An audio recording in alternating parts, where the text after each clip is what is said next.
Welcome, ladies and gentlemen, to the James Skrmetta Show podcast. Imagine listening to a different podcast in 2020. Imagine starting your week off, starting your Monday off with a different podcast. How the hell are you supposed to navigate through these insane waters of this pandemic, of this quarantine, without this podcast? Coming at you now twice a week, Mondays and Thursdays. Every single Monday, every single Thursday. Today's show packed and presented to you by Matt Card, Anderson and Associates, PLLC. I'm excited. We're going to talk Kamala Harris, Ellen DeGeneres. We're going to talk some Grease, and I'm not talking John Travolta. I'm talking Grease, and I'm not talking Tom Hanks moving to Greece to escape pedophile charges, allegedly. I'm talking Grease. We're talking all kind of stuff today. We're going to let it rip. I like to think of this podcast as kind of like getting in a hot tub, you know what I mean? Like, you kind of dip your toes in there. It's a little hot at the beginning. It starts off a little uncomfortable. And then about 5-10 minutes in, we really get going. You soothe down into it, and you just let it happen. Just let this thing happen. I do appreciate all the listening and support as of late. The podcast numbers have been jumping, skyrocketing, some would say, and that's all thanks to you. Full disclosure, I actually meant to do the podcast this morning. I woke up this morning, went to do the podcast at about, we'll call it 10 a.m.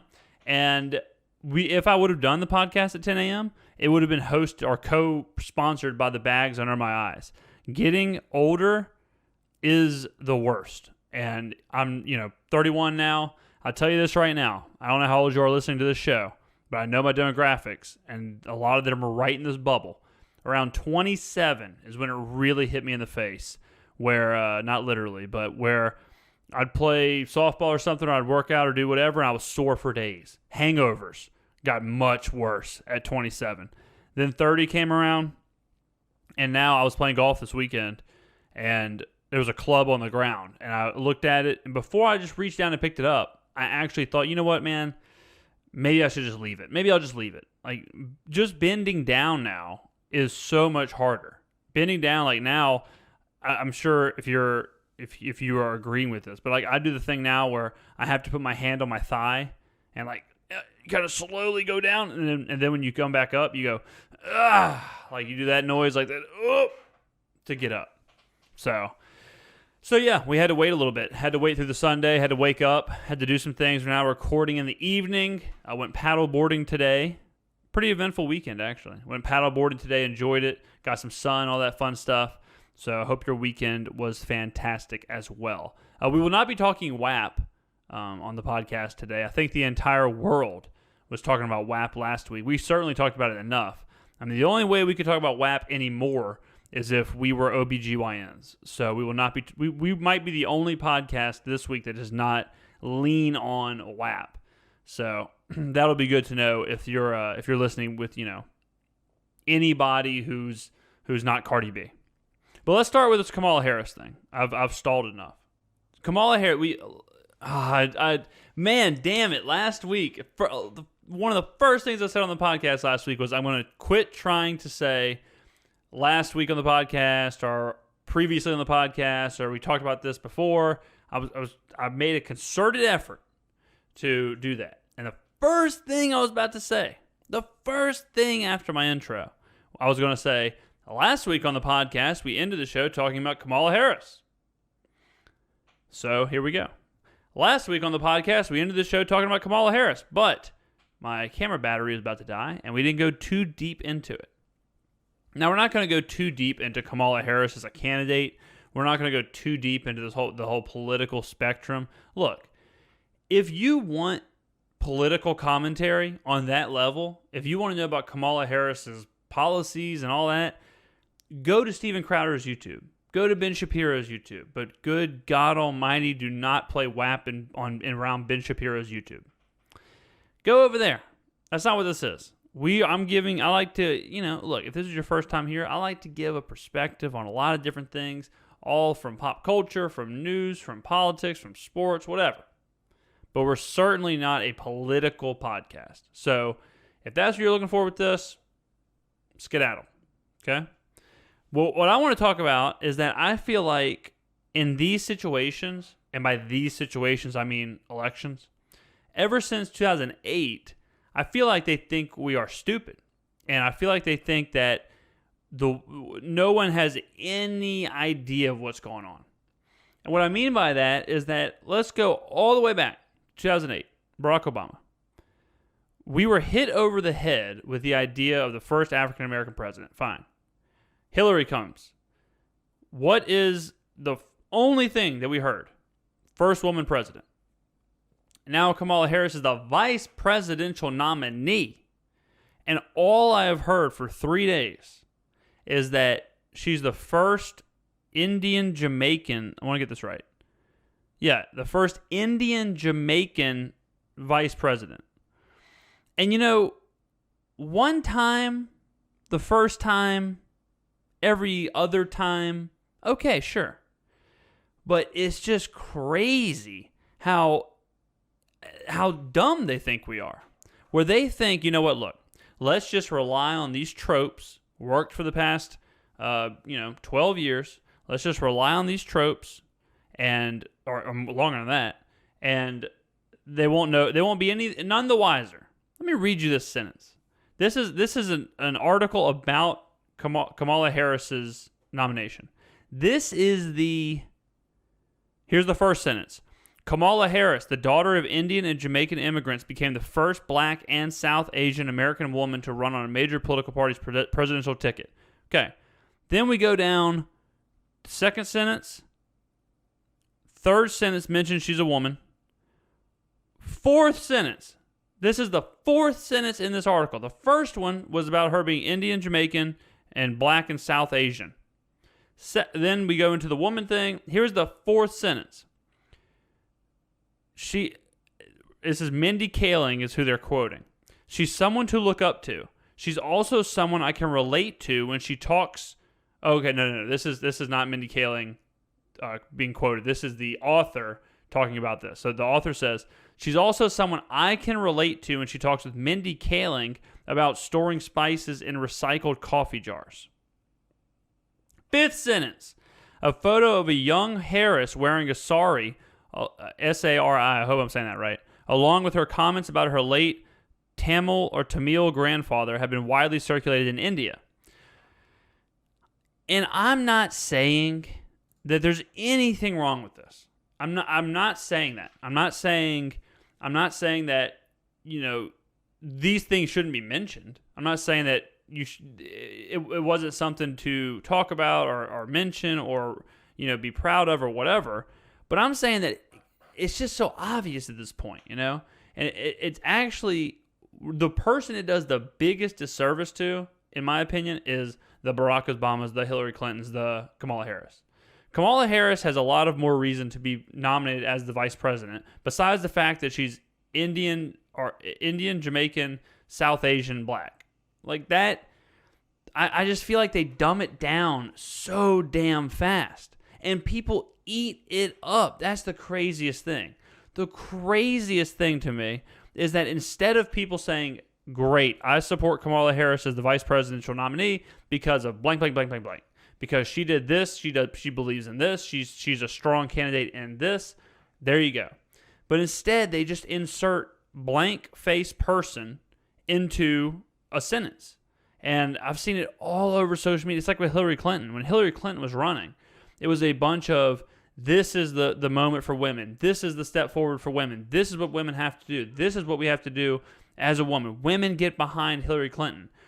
And Hillary Clinton is probably the most anti-woman woman to ever live. Hillary,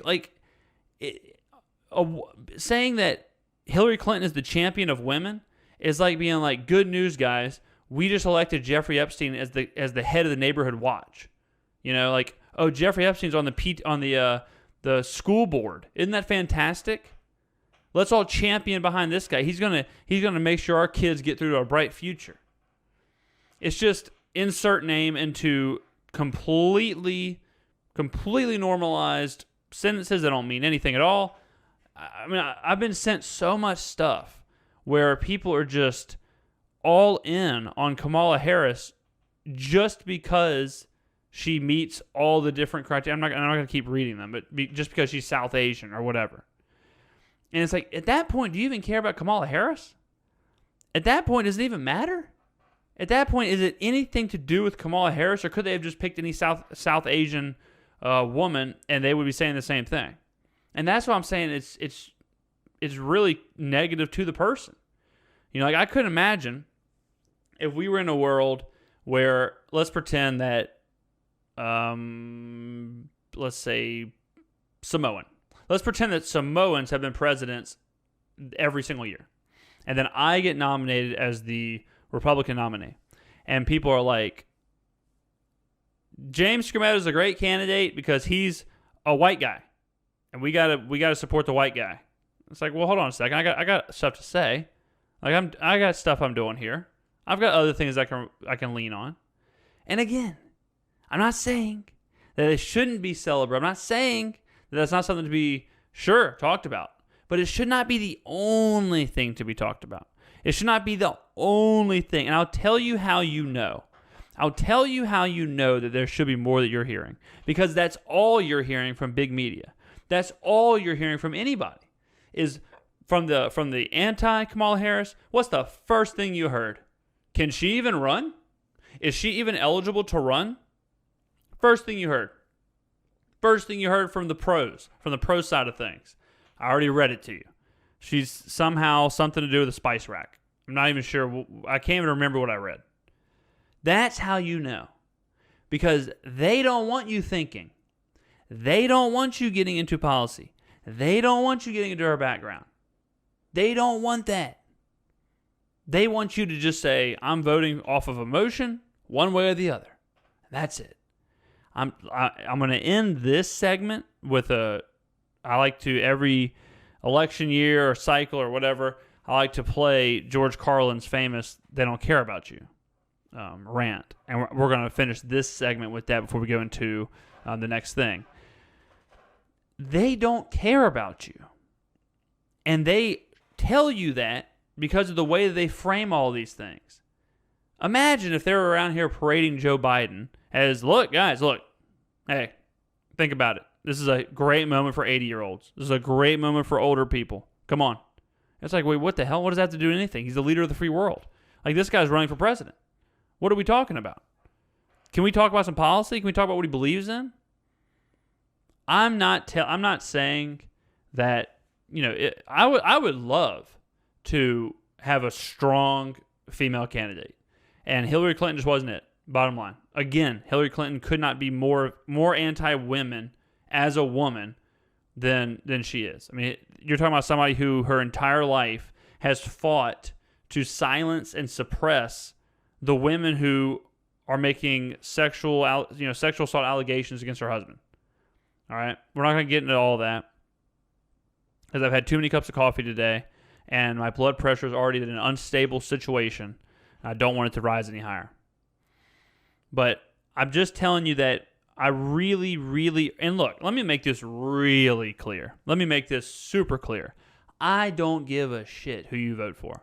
I could care less who you vote for, which aisle you sit on, what policies you believe in, who you pray to, doesn't matter to me at all. Seriously. I'm one of the few people who can honestly say that. Doesn't matter. I don't care. I have plenty of friends who hate Trump. And I have plenty of friends who are card-carrying MAGA members. I have plenty of friends who voted for Hillary. I have plenty of friends who voted for Obama. I don't care. I really don't. So this will never, you'll never hear me come on here and say, this is who you should vote for, this is why, this is this, the Democrats are ruining this, the Republicans are ruining this, the whatever. Not my bag. Not my show. Okay, so I'm not going to bash. If you want to vote for Kamala Harris, or if you want to vote for Joe Biden and Harris, whatever. Go ahead. If you want to vote for Trump, Pence, whatever. Who cares? I certainly don't care. All right. What I'm asking you to do is simple.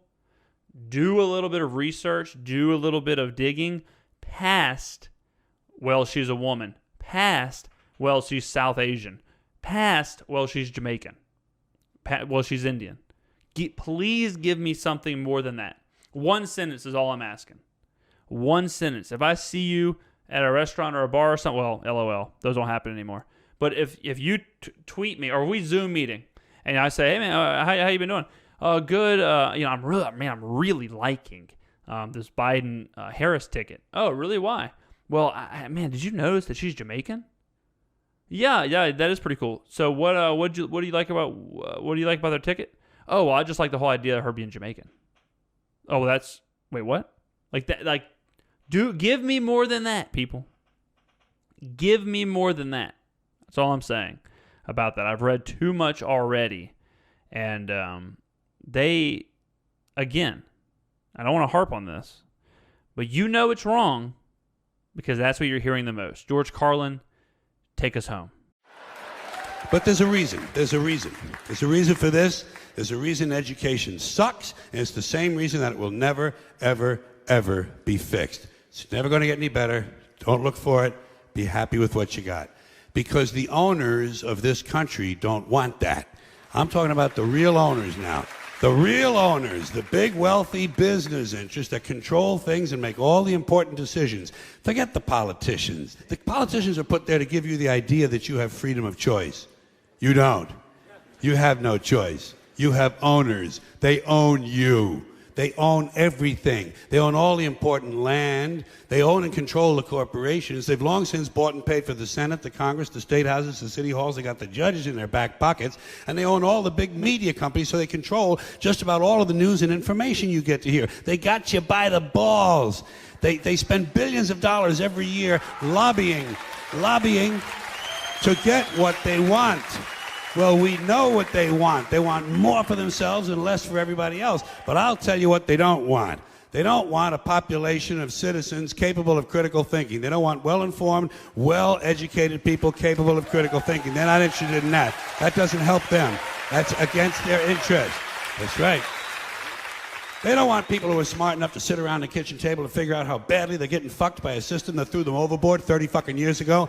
They don't want that. You know what they want? They want obedient workers. Obedient workers. People who are just smart enough to run the machines and do the paperwork and just dumb enough to passively accept all these increasingly shittier jobs with the lower pay, the longer hours, the reduced benefits, the end of overtime, and the vanishing pension that disappears the minute you go to collect it. And now they're coming for your Social Security money. They want your fucking retirement money. They want it back so they can give it to their criminal friends on Wall Street. And you know something? They'll get it. They'll get it all from you sooner or later because they own this fucking place. It's a big club, and you ain't in it. You and I are not in the big club. And by the way, it's the same big club they use to beat you over the head with all day long when they tell you what to believe. All day long, beating you over the head in their media, telling you what to believe, what to think, and what to buy. The table is tilted, folks. The game is rigged. And nobody seems to notice. Nobody seems to care. Good, honest, hard-working people, white collar, blue collar, doesn't matter what color shirt you have on. Good, honest, hard-working people continue. These are people of modest means. Continue to elect these rich cocksuckers who don't give a fuck about them. They don't give a fuck about you. They don't give a fuck about you. They don't care about you at all. At all. At all. Yeah. You know? And nobody seems to notice, nobody seems to care. That's what the owners count on, the fact that Americans will probably remain willfully ignorant of the big red, white, and blue dick that's being jammed up their assholes every day.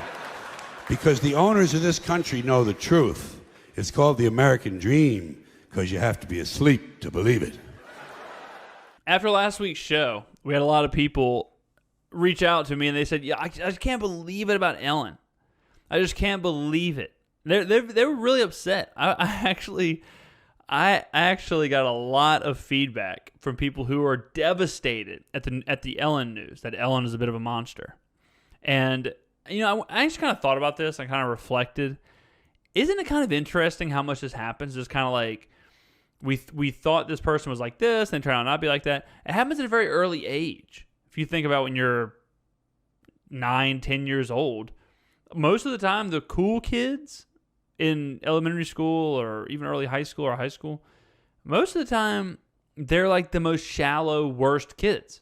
It always seems like I'm obviously not gonna name any names, but I can think back to, you know, when I was in high or elementary school, who like the considered to be cool guy and the cool girl, who they were, who the cool guy, cool girls were or whatever in junior high school. And then slowly the onion begins to peel. And it's like, wow, these people suck. And then slowly the cool people are the actual good people, the actual caring, trusting people. They kind of come to the forefront. They kind of rise to the top. And then everything evens out. And then as it goes on towards life, like there is no cool kids. Like, trust me, there's no such thing as cool once you're past, I don't know, like 22, 23, then you're all just people. And then you're all just people, swimming in the same fishbowl. But Ellen straight up like Laguna Beached us. If you think about, I mean, look, hey, a lot of the generation ahead of me, the family sat down at the dinner table, ate like a roast or something, and watched MASH. My generation, we sat around the dinner table, took Vegas bomb shots, and watched Laguna Beach and painted our nails. Like, that's just what you did. It's called the American dream, okay? But think about Laguna Beach. Steven was the worst. They're all the worst. And those were the coolest kids possible. They were so cool, they had their own TV show. That's how cool they were. They were in high school. They were so damn cool that MTV said, we got to document these guys. We got to document them. And they were all awful. And they were all the worst. It's crazy. But Ellen Laguna Beached us. So, yeah, I just wanted to highlight a little bit of the people who are so upset about Ellen. Look, I'm sorry. I'm sorry we had to do her like that.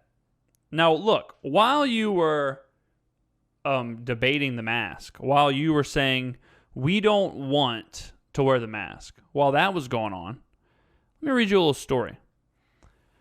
So I referenced that we would be talking about Greece, and no, we're not summer loving here, but Greece has been doing some mad things. Greece is on an absolute mad one. Listen to what Greece is doing. I didn't retweet this story. I didn't talk about this story because I honestly didn't think it was true. I honestly thought it was false. I thought it was like a made up thing, and I was thinking, there's no way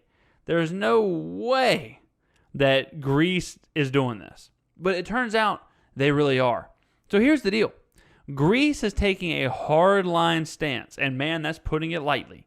Greece is taking a hardline stance on refugees and immigrants seeking asylum in Greece. So what's Greece decided to do about this? What would you do about it? Close your borders, figure it out, whatever. How about what Greece did?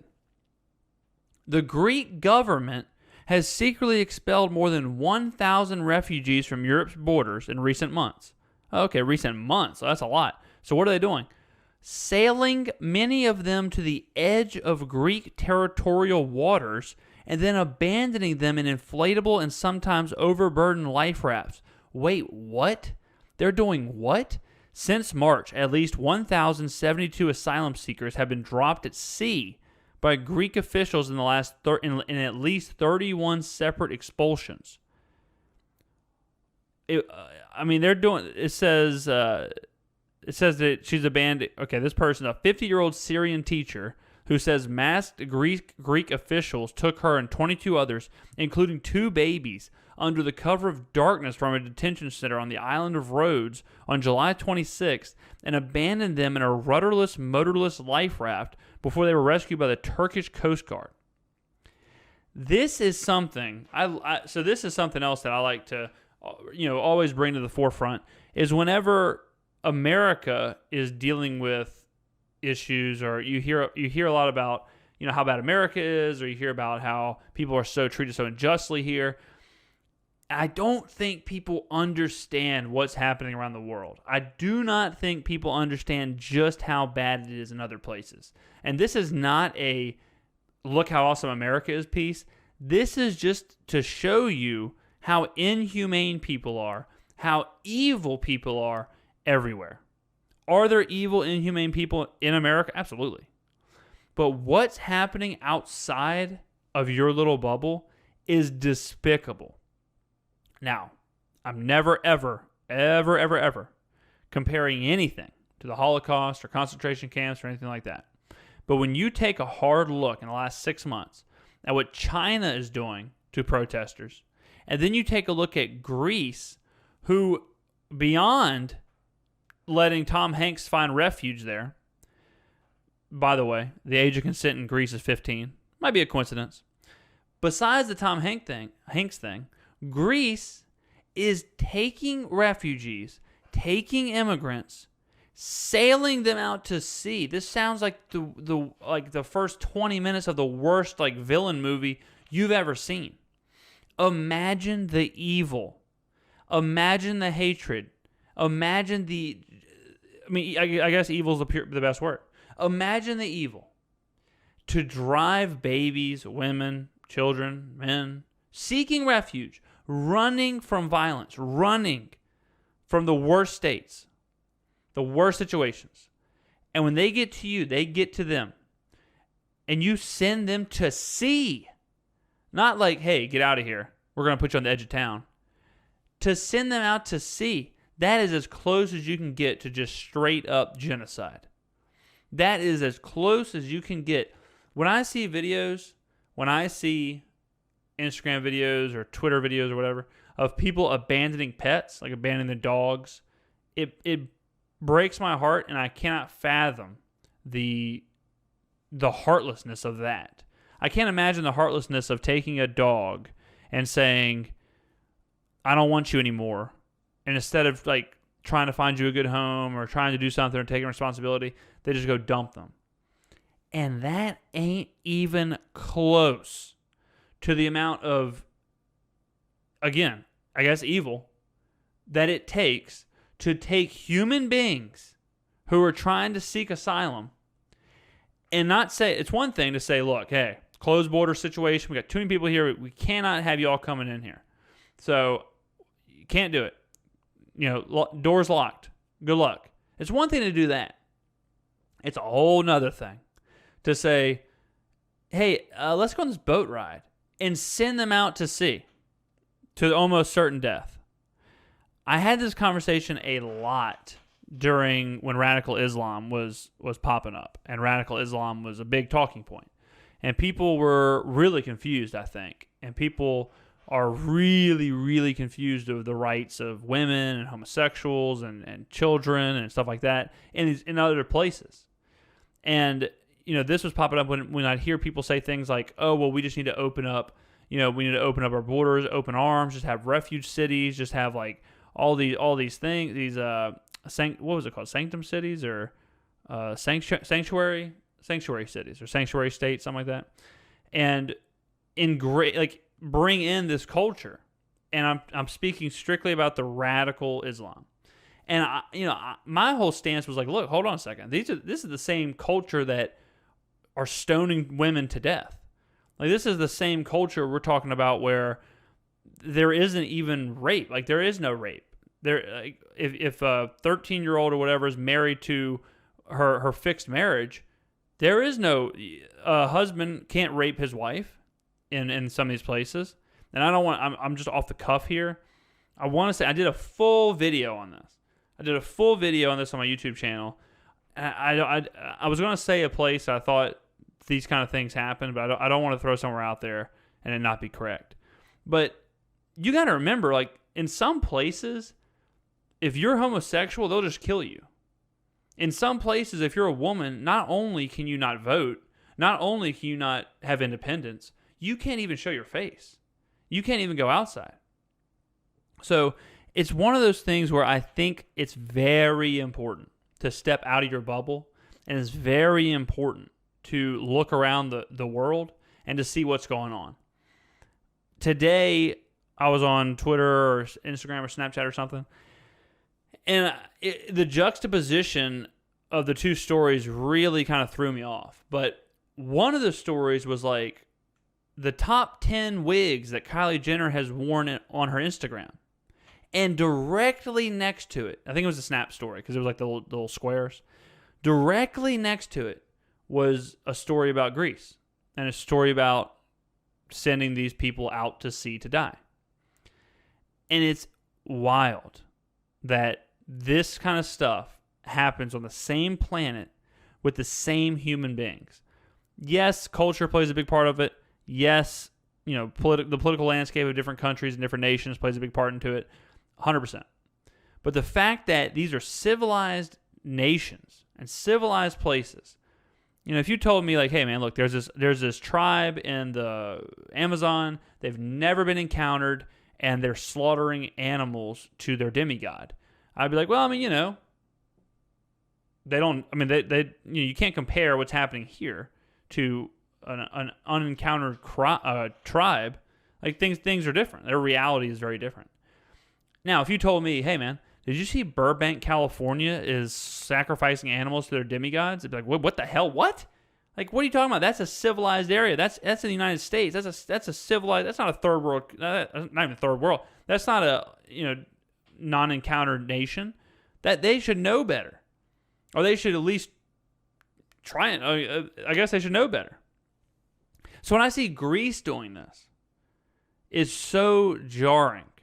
And again, the fact that we're discussing WAP or Ellen DeGeneres or TikTok or whatever, the fact that that's happening in the same bubble, in the same circle, while thousands of people, imagine being on that damn boat. Imagine being on that boat. You're leaving Syria. You are leaving pure violence. You are leaving the worst place possible. Bombs going off. Your children are scared to death. You're scared to death. You finally get to Greece, and you're trying to seek asylum. And then they shove you and your children and babies on a boat at nighttime in the middle of the ocean. And they go and put you on a raft with 22 other people of all ages and genders. And they just leave you out there. You got no phone. You got nothing. No one even knows you're alive, much less is coming to look for you. Can you imagine being in that moment? Can you imagine being in that world? And I don't have to sit here and tell you guys, hey, this is the worst thing I've ever heard in my entire life. Hey, this is evil. Let's debate that. There is no debate. There absolutely is no debate about what's going on in Greece. So instead of us having a debate or a discussion or whatever, I just want to bring this to the forefront. I want to use a little bit of time here. And, this isn't 20,000 people listening. This isn't 5,000 people listening. This isn't 1,000 people listening. But whoever the hell is listening, and good God, do I thank you for listening. But whoever is listening, I believe it's a bit of my responsibility while I have your ear to tell you about some of the horrors that's happening on this planet. And hopefully in between, hearing people, another juxtaposition is like, imagine being a free person here in America. And imagine crying because you have to wear a mask at Disney World, or you have to wear a mask to go to your favorite steak restaurant, while people in Greece are being killed at sea. While people in Greece, where their life is looked down upon so much that they're just discarded at sea. So the next time you hear somebody complaining about that, or complaining in general, really, do your part and try and bring some awareness to what's going on in the seas of Greece. It's disgusting. It really is. It really, really is. Sorry to bring down the mood there, but it is a bit of my human nature, my human responsibility. Guys, you know who our presenting sponsor is, don't you? If I asked you, if I asked you, hey, you got some termites, you know who you're calling, right? You know who you're calling by now. You're calling the good folk at Mackhart, Anderson & Associates, PLLC. You probably know the damn number. 601-450-1715. You probably know the website. When you know how like Internet Explorer pops up every once in a while and it's like, hey, can we be your search engine? Hey, can we be your homepage? And you're always like, no, Internet Explorer, get the hell out of my face. I use Google Chrome. I'm not a monster. I'm not going to say that you should tell Google Chrome to hit the bricks and to replace them with Mackhart, Anderson & Associates as your number one search engine or your number one homepage. But what else do you need? Car wrecks, 18-wheeler collisions, wrongful death, bad faith insurance claims, fire loss, termite damage, offshore injuries, employment discrimination, contract, business disputes. They're litigating for you. They're doing it all for you. They're negotiating. What the hell are you searching for on the internet? You already got what you need. You got Mackhart, Anderson & Associates, PLLC. But James, you cry out, But James, the billboard guy, he says he can do all that in 15 minutes or less. But James, the billboard guy says 1 click and that's it. Guys, are you kidding me? Is your family's future, is your security, is your family's security worth 15 minutes or less? I just almost gagged on live our podcast, radio, TV, whatever you want to call it. I guess it's a little bit of everything. I almost threw up right here on my microphone. I had to hold back from gagging, thinking about my entire life is worth 1 click. What? 1 click? What am I like 1% of a game of Minesweeper? What the hell is this? Guys, upgrade your damn security, upgrade your life, upgrade your family's future. If you need counseling, if you need the law services of anyone, for anything, I read you their services, I read you what they do, come on. Then call Macard Anderson & Associates, PLLC. Again, 601-450-1715, MacHardLaw.com, MCHARDLAW.com. Tell them James Skrmetta sent you. And if they say, who, James Skrmetta? Hang up because you called the wrong number. When you say James Skrmetta sent me, when you say I heard about your services on the James Skrmetta Show podcast, they say, oh my God. First of all, did you hear the last episode? Man, that guy was on a whole nother level. And then you may go off on a tangent. You may talk for 40 minutes about Greece. You may both talk about Sandy Hook. You may start breaking down the flaws and inconsistencies in the 9/11 report. And you might not even remember that you're paralyzed from the waist down from an 18-wheeler collision. You may not even remember that. You might just say, hey, you know what? Don't even worry about the legs. What were you saying again about jet fuel? That may be what happens. Okay? But call them, tell them about the podcast. They will take care of you. That is my absolute promise to you, ladies and gentlemen. I love these people. They're presenting sponsor of the greatest podcast on earth. We're going to wrap this thing up with one more story, ladies and gentlemen. This is an interesting one. So Epic is a gaming company. You may know them as the creator of Fortnite. But this isn't a video game story. Epic sued Apple and Google after the game was removed from both app stores. Now, why the hell would Apple and Google remove... I almost rolled my R there. Did you hear that? Remove the number one game on their app store. I'll tell you why. Because what's happening is Epic has found a way to do in-game or in-app current or transactions without involving Google or Apple. And they're giving a 20% price drop whenever you pay them without going through Apple or Google. Apple and Google did not like this. So Apple and Google removed it from their app stores. Epic turns around and sues them. And Epic has done a very interesting thing where they are now bringing up the iconic 1984 ads. And they're talking about 1984. And they're talking about the monopoly that Apple and Google have. And this idea that, if you're not familiar with 1984, first of all, how the hell have you gotten through 28 episodes of this podcast without reading 1984? I just read, reread 1984 this year. I like to go back every couple of years. I've said it before. Damn it. I keep saying I'm not going to do that anymore. Ugh. I'm so frustrated with this. I mean, when I first said it, I thought I was kind of joking. Like, oh, you do kind of say that a lot. Ha, ha, ha. And now it's like I can't stop saying it. Damn it. I need to make like a swear jar. Like how people have swear jars, but I have a jar for every time. Every time I say previously on the show, or I've said this before or whatever. We talked about this before. And every time I put some money in there, once we get up to like however much money, we'll just donate it to a charity or something. I'm just I'll figure it out. I'll figure it out. What the hell was I talking about? Oh, I've said it before. Every once in a while, I like to go back and listen to like Christopher Hitchens and George Orwell. Reread Orwell, especially now. 1984 holds up more now than ever. 1984 is all about this like overbearing police state.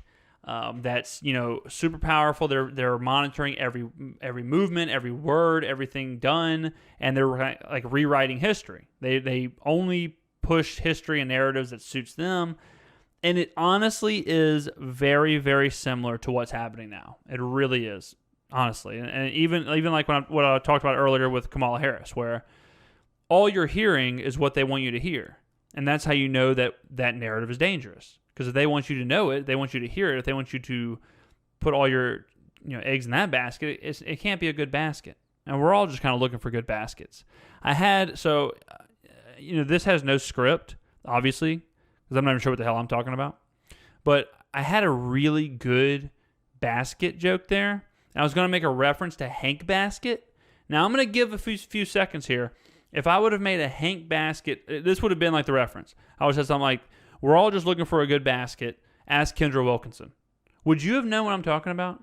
And if you would have known what I'm talking about, tweet me right now at James_Skrmetta and let me know that you would have got the Hank Basket Kendra Wilkinson reference. That is so specific and so niche, or as some people would say, niche. That is so, you're talking about a 2-month moment in time where that would have been relevant at all. And that 2-month moment in time where it would have been relevant was probably 2005, something like that. That's what you're getting on this show. There is no one else on the planet. There's no one else on the face of the earth or on the face of the universe that can go from Kamala Harris to Laguna Beach to 1984 to Kendra Wilkinson. There's no one else. And you're getting this for free on a twice-a-week basis? Come on. The only place you can find service better than this is at Macard, Anderson & Associates, PLLC. Oh, my God. Did I just weave the ad back into this? My God. Okay. All right. I'm seeing through my third eye really well right now. My third eye is wide open. But before we got on the basket subject, 1984, and man, you talk about like I have absolutely no clue where we were before I went on the basket tangent. No clue. I know we were talking about 1984. I know I was relating it to what's going on now. This is the end of the podcast. I told you I've had a tremendous amount of coffee today, paddleboarding, a lot of sun. As you can see, I'm wearing the Power V-neck. Well, if you're on the podcast, if you're listening to the audio, Power V-neck, very tan right now. So, the mental fortitude, mental capabilities right now, not strong. Not strong at all. We're just trying to make it to the end of the podcast. I'm just trying to fulfill my duties. So I'll kind of start over. But the whole point of what I was saying was that Epic is basically suing Apple and Google because they're saying, look, man, they have a monopoly on what you can get. They have a monopoly on what you can do. And this reminds me of the mask. What did we talk about? Doing it again. What did we talk about previously with the mask? Hey, I know you said you don't want to wear the mask because you don't want people to tell you what to do, and you're wearing a seatbelt. Open your eyes. This whole thing with Epic is one of those things where it's like, yeah, duh. Hey, Apple and Google have a monopoly of what's going on. Yeah, I know. That's why if me and a friend text about tents or text about waffle makers, I'm going to see 25 ads about waffle makers. Does that happen to you? Because it happens to me. If I'm an hour away having a discussion about a basketball hoop, by the time I get back to my house and open up Google, the Google machine is going to have basketball hoop ads all over my page for the next 2 weeks.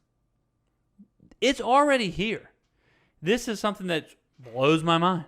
When when Epic's like, guys, look, hold on a second. I'm thinking Google and all these internet companies, they may be kind of like overstepping their bounds. They may be monitoring you a little too much. They may have too much control. Yeah, absolutely. You don't think so? If you don't think so, your phone, I don't have Facebook on my phone. And it's not because I don't want people, it's nothing to do with my profile. But the Facebook app has already admitted that they track your phone calls, they track your text messages, they track all this information. Google itself is just a database. Google itself is just an ad agency who is selling your information. Guys, let me pull back the veil a little bit here. I know we do this every week where I'm pulling back the veil and stuff. I'm opening your eyes to all this. Google is Google, and they're so valuable because they can sell all of your search history. So if they know, because you put in, when you make a Google account, you put in your date of birth, you put in your location, you put in all your stuff. So they know 27-year-old male from Indianapolis is searching for cast iron skillets. They know everything they need to know to sell your information, to get the best ad possible in front of the best person. They're selling the most valuable thing. They're selling you. I almost just choked to death. And we don't edit, so I'm not editing it out. But I almost just swallowed my own tongue. They're selling you. You are the commodity. You are the thing in the grocery store. You are for sale. And this is not a conspiracy. This is something that is blatantly told to you. Hey, we're taking your information. Hey, we're repurposing this information by all these apps, by Facebook, by Twitter, by Google, all this stuff. We're tracking you. We're listening. We've heard about Alexas. We've heard about Siris. We've heard about all this stuff where Alexa's always on. And even if you're not saying, hey, Alexa, do this, even if that's not happening, and remind me at the end of this point to make another point about Alexa. We're going to end on another interesting little point. But even if Alexa's not being used, she's on, she's listening, she's taking in that. Why do you think that commercials are louder than your program? Because they want you to hear. They know when you're watching. They know what you're watching. Look, I don't want to scare you, but if you hear this story about Epic or Fortnite or whatever, and you hear about the suits against Apple and Google, and man, I hope they called Macard, Anderson & Associates PLLC. I really hope they do. But if you hear about all this stuff and you're like, man, that is kind of screwed up, think about all the other apps. Think about all the other ways that technology and whoever is tracking you. Think about that.